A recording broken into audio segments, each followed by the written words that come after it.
Episode of the Everblack Podcast is brought to you by Deathwish, Hotrods and Kustoms. Check out their Instagram for all their new t-shirts, caps, beanies, cups, and the all-new Atomic Death lineup.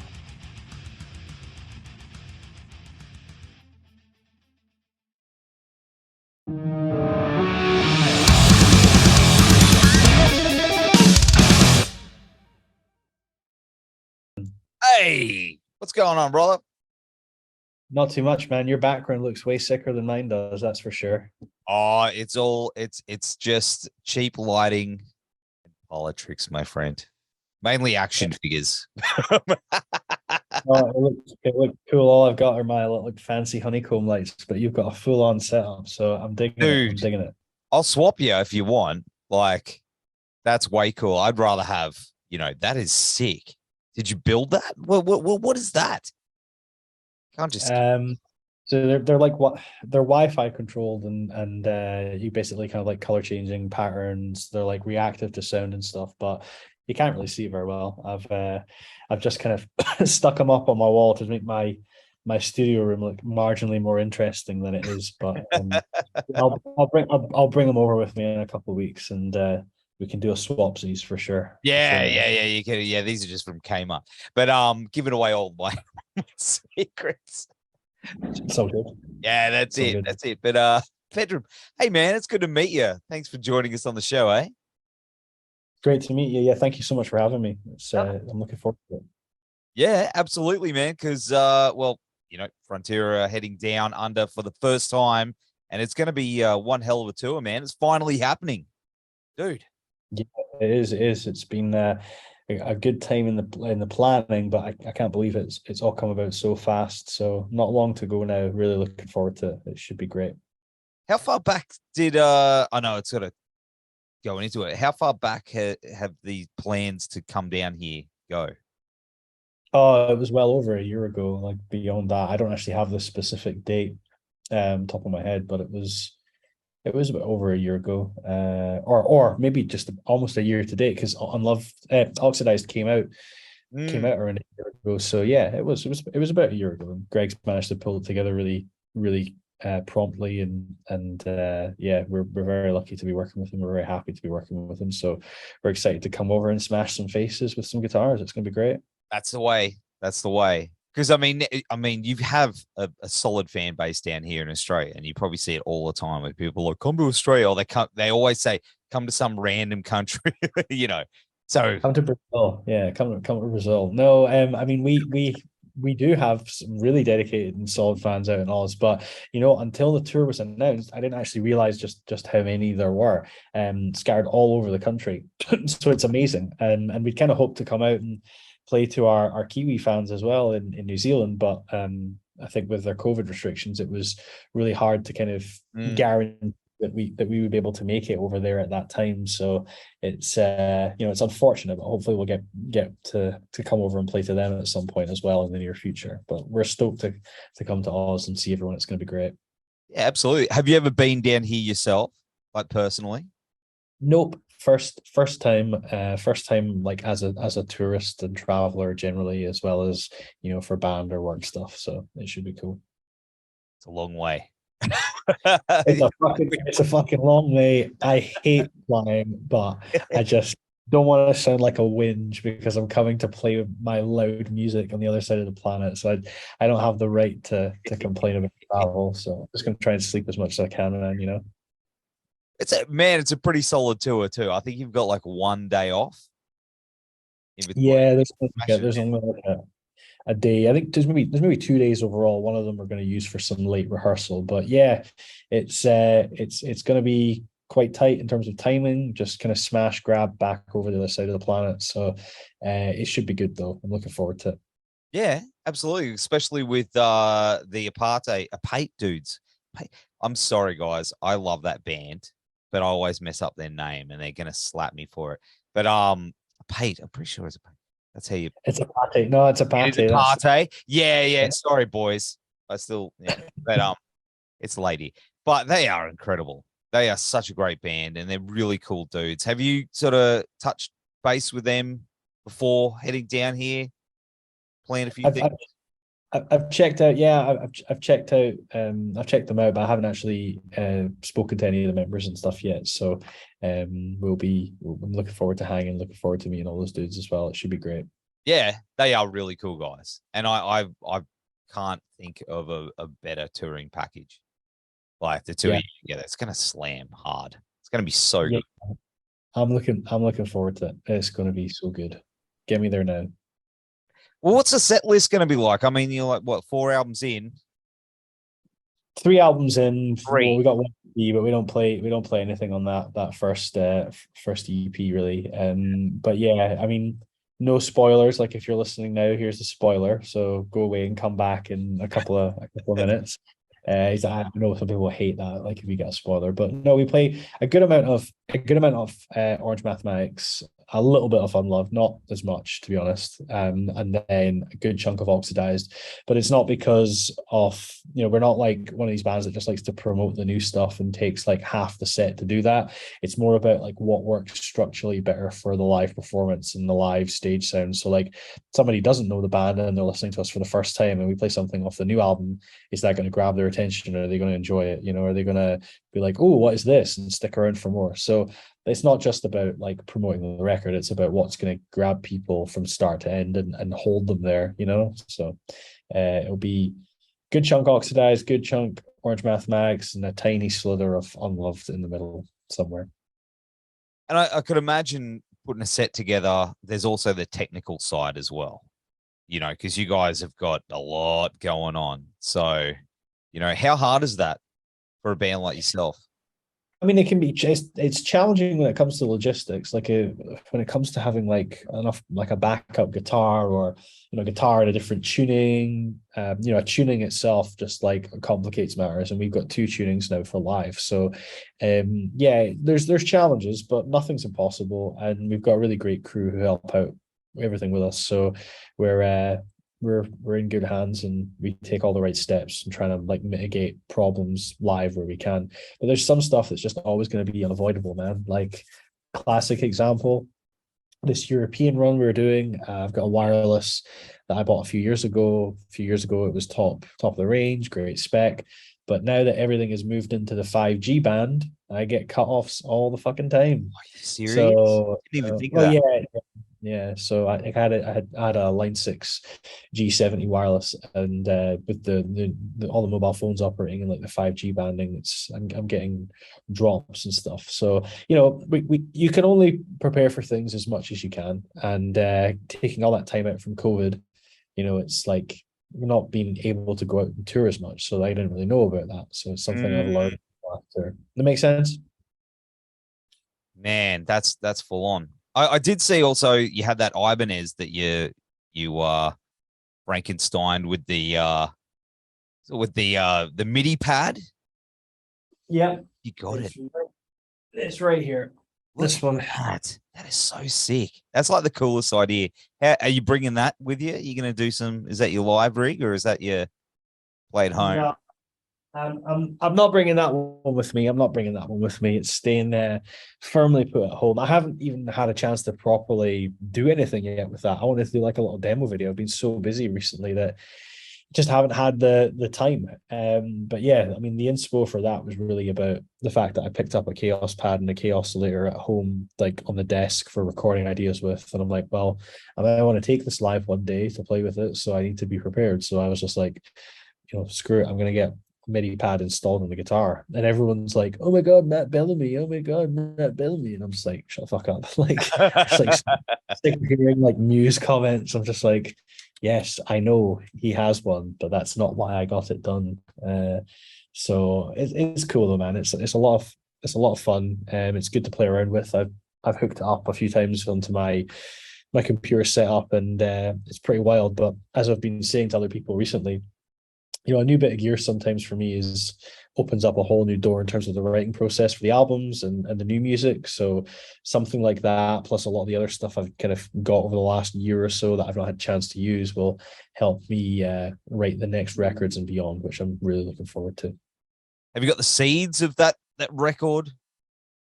Yeah, I mean, I have like 30 odd songs on my hard drive, but the thing with that is that they were all recorded, before 8 months ago, and then in that time period I have picked up quite a few drastic bits of kit that will change things completely. So I'm going to go back to those 20 or 30 songs and be like, nah, this is shit. Nah, this is shit. Done this before. Nope, done. And I'll probably whittle it down to one or two tracks.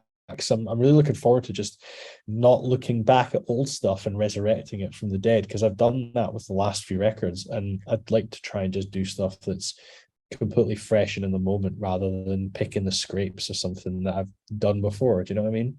Yeah, absolutely, dude. Yeah, man, I can't wait to hear what you guys do next. That's for sure.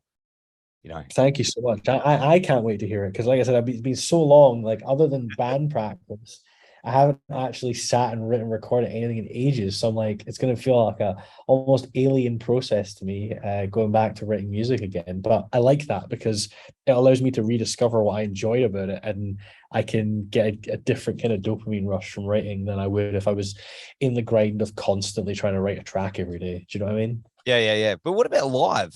I mean, obviously, you've been smashing through a bunch of stuff this year. How's that sort of stoking that creative fire? You know? Well, I mean, that's what's taken up a lot of the time, like the live component. Whilst we haven't been out for a load of dates, we've been out on a few tours, and we have the Austin coming up now. It's like there's been so much admin, so much planning, so much logistics and stuff, that on top of a day job and having other things in your life, like, like we all have like relationships, like long-term relationships and day jobs and stuff. It's hard for me to just find time to just say, cool, tonight I'm just going to sit and write some riffs for a few hours. Like, I just need to block out that time and have it. So when it comes to the live side of things, we try to not to make things too complicated. Like, I hate overly complicated setups. Like, whatever is simple and effective is the most, the best thing for us to really do. So, but it doesn't mean that we kind of lowball or try to cut quality of what we do. Not at all. It's just about how can we do this thing in the least convoluted way, and have the setup, work accordingly. And having the right crew, the right team behind us helps us do that. So we've got a lighting guy, a sound guy, we've got a photographer, we've got a driver. A couple of those team members are coming out with us to Australia to help with the consistency. So yeah, like, it's a team effort. It's not just us. We've got other people helping us out where we can as well. I did see some footage of the recent festivals you played, man. Fucking bananas. Like, what was it? Motor Coulter? I don't know. But man, holy shit. It looked insane, dude. Yeah, Motor was a festival we played in sort of northwest of France. It was amazing. Yeah, it was unbelievable. Really unreal crowds. Played Arctangent as well. Played Brutal Assault. Like, it's just been great. Like, people have been really warm and welcoming to us. They've thrown down. They've jumped about. They've crowd surfed. They've had a great time. It's been amazing. Like, it's been fantastic. That little run was great. Have you picked up a few new fans along the way with doing those? Yeah, we've picked up new fans who've traveled, like, met a few Aussies actually at like Arctangent Festival, who came up and said hey. So, like, it's been great. Like, it's just a real, like, melting pot of culture with the band, in terms of like the where our fans kind of travel from. Like, some of the shows, people drove like still 2 or 3 hours just to come down to like one of the shows. It's it's great. Our fans are nuts. Like, they'll do crazy shit, come out and hang out. It's great. It's really, really, really, really awesome. What's the craziest thing you saw on that run? Because I saw just bodies everywhere, like worms. Oh, like, I mean, in terms of like stage antics, I'm not really sure. I can't actually think off the top of my head what the craziest moment was. We were playing with another band, who are basically playing with us most of that tour, which was Godmother, a Swedish band. I don't know if you've heard of them. If you've not, check them out. They're good friends of ours. Like, their vocalist Sebastian is just mental. Like, he just will go flying all over people's heads on the stage. And I think one of the shows in Lille. I think he broke a projector. It was during their set. I think one of the projectors that was hanging from the ceiling just kind of came down completely. I think it got it back up in the end eventually. But yeah, that was pretty nuts. In terms of like fan commitment, crazy shit we saw. Like we got a friend called Harmon who's been a fan of ours for a while. He's from the Netherlands, and in July, we did a lot of short run. We were playing Tech Fest and Hyperfest in Belgium and in the UK, and we had this like small show in smaller club show in Bournemouth in the UK. And Harmon just turned up to the show, and like he flew from the Netherlands just to come to the UK for the show. I was like, "What the hell are you doing here, man?" He was like, "Oh yeah, had girlfriends away and like our wife's away on a hen party, so it's like I'm gonna just come over and see Frontier." So he got a flight from the Netherlands to the UK just to come and see us, which was people are nuts. Like, it's amazing. That's pretty cool. I've got a mate who's nuts for a band down here called Freedom of Fear, and he'll fly anywhere. Like in Australia, anytime they play a show, he'll just get on the plane. It's good to have those dedicated people, man. It is, but like we're so fortunate, and it's just amazing to see the lengths that people will go to come get sweaty with us in a room and throw down some riffs. Like it's amazing. So we're really appreciative of it. Yeah, absolutely, man, absolutely. And of course, I mean, you probably found also that Frontiera's sound is pretty confronting. If you're not, it's heavy as fuck. And it's great, man. Like I love it because I grew up on a healthy dose of industrial and Mr. Bungle and Aphex Twin, and it's to me it's got all those elements, but I don't know if that's where you necessarily draw from. But that's my interpretation. But where would you say are the core elements of Frontiera for you? Oh, I don't know. Like I can't really pick one or two specific bands. Like you can hear if you're fans of these bands, you can obviously hear elements of Meshuggah, Converge, Dillinger in what we do. There's a lot of different bands in there. Like Yes, for a Friend were one of my greatest bands. Like growing up, and I used to play like emo riffs all the time. Like I love Funeral for a Friend. Like I love like Lamb of God. Like a lot of, like they're like metal bands, but stuff like Flying Lotus. A lot of like Chicago like footwork and juke stuff that's released on like Hyperdub. I love Flying Lotus, DJ Rashad, like Spin. A lot of different artists over the years have helped influence where I'm at with Frontier and what I'm doing with any of my musical ventures. I had like a side post rock band called We with a friend of mine from Edinburgh, and that was just us like basically playing post rock with the most pretentious song title names ever, but we had a lot of fun doing it and ended up playing a few gigs out of it as well. So it's been a lot of fun. I don't think there's one particular artist that has inspired me to do anything with Frontier. It's a whole range of different sounds and songs, and I started listening to music on Now That's What I Call Music compilations. So like I started from there and then gradually moved on to a whole host of other kind of sounds. Down the rabbit hole, as you do. Yeah. That's it. 100%. Yeah, man. Well, of course, I mean, we can't wait to see you down here very, very soon. But what else you got sort of cooking up behind the scenes, bro? What else? A few other support tours. Can't really give much details on those. We've been offered a few things in the pipeline. So that's really cool. We have some other representation in new territories as well, which is great. New album, don't have a date for it yet. It's basically, 30 songs in, I'm still saying it's not written yet. So probably going to start that from the beginning, and I don't have a time frame for it yet. So, it might be a year, it might be 2 years, might be a year and a half, who knows? I'm just looking forward to getting down to actually writing, sinking my teeth into some stuff.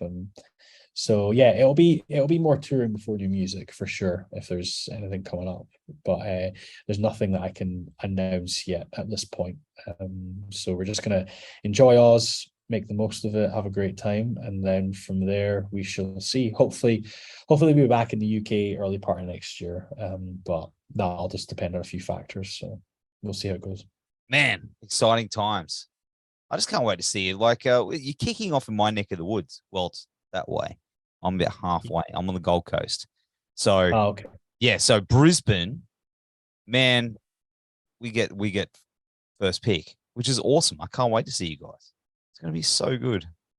Yeah, we're starting off with Brisbane and then moving our way down the coast. So it should be awesome. And I'm really looking forward to hanging out and meeting you in person and just having a chat. Maybe a beer or something like that. Should be great. Yeah, absolutely, man. Absolutely. But until then, hey, take care, brother. We will see you next month. We'll have all the dates down here in the show notes. So Yeah,